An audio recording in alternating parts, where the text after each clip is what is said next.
হরে কৃষ্ণ। আজকে আমার ছেলের বার্থডে, কিন্তু কোনো কেক কাটা হবে না। কারণ দুটো। একটা হচ্ছে এটা পুরুষোত্তম মাস চলছে, আর দ্বিতীয়টা হচ্ছে আমার মনির বাবা এই বিষয় নিয়ে অতটাও গুরুত্ব দেয় না, জড়জাগতিক বিষয় নিয়ে। তবু হতো, করাতাম যদি এটা পুরুষোত্তম মাস না হতো।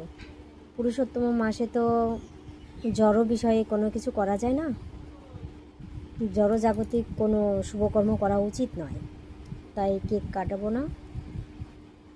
অবশ্য দেখি করা যায়।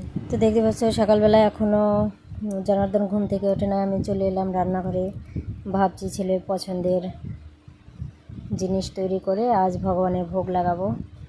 রান্না করতে করতে ছেলে চলে আসলো। বাবা হ্যাপি বার্থডে, থ্যাংক ইউ বলো। তো পাখিরে খেতে দিচ্ছে, কারণ একটা পাখি আসছিল এখানে। তো পাখি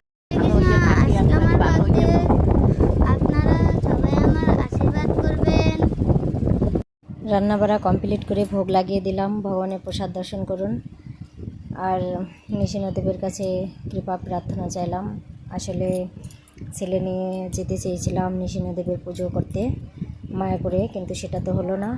তো আমি নিজেও করলাম, ওকে দিয়েও করালাম যতটুকু সম্ভব হলো। তারপরে পুরুষোত্তম মাস, তুলসী পরিক্রমা, যতটুকু করা সম্ভব ছেলে মেয়েকে দিয়ে করালাম। তারপরে নিয়ে গেলাম প্রসাদ পাওয়াতে। প্রসাদ পাইয়ে দুই ভাই বোন এক থালায় বসে পাচ্ছে। স্কুলে চলে এলাম। স্কুলে ম্যামের কাছে কিছু চকলেট দিলাম, তা বিতরণ করছে। ও নিজেও গার্জিয়ানকে দিল। তো আপনারা সকলে আশীর্বাদ করবেন আমার ছেলেকে। তো দেখছি আরও কিছু হলে শেয়ার করব।